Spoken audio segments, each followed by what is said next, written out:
اعوذ باللہ من الشیطان الرجیم، بسم اللہ الرحمن الرحیم۔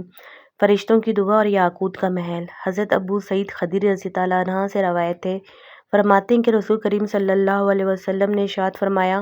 جب رمضان المبارک کی پہلی رات ہوتی ہے تو آسمان کے دروازے کھول دیے جاتے ہیں اور ان دروازوں میں سے کوئی دروازہ بھی رمضان الشریف کی آخری رات آنے تک بند نہیں کیا جاتا،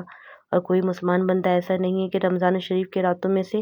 کسی رات میں نماز پڑھے مگر یہ کہ اللہ تعالیٰ اس کے لیے ہر سجدے کے بدلے میں 1,500 نیکیاں لکھے گا، اور اس کے لیے جنت میں سرخ یاقوت کا ایک مکان بنا دے گا جس کے 60,000 دروازے ہوں گے، اور ہر دروازے کے لیے سونے کا ایک محل ہوگا جو سرخ یاقوت سے آراستہ ہوگا۔ پھر جب روزے دار رمضان المبارک کے پہلے دن کا روزہ رکھتے ہیں تو اس کے گزشتہ سب گناہ معاف کر دیے جاتے ہیں، اور اس روزے دار کے لیے روزانہ صبح کی نماز سے لے کر غروب آفتاب تک 70,000 فرشتے اللہ تعالیٰ سے مغفرت چاہتے رہتے ہیں۔ اور رمضان الشریف کی رات یا دن میں اللہ کے حضور جب کوئی سجدہ کرتا ہے تو ہر سجدے کے عوض اس کو جنت میں ایک ایسا درخت ملتا ہے جس کے سائے میں سوار 500 برس تک چل سکتا ہے۔ رمضان المبارک میں ہر سجدے کے بدلے 2,500 نیکیاں ملتی ہیں، اور جنت میں سرخ رنگ کے یاقوت کا ایک محل بنایا جاتا ہے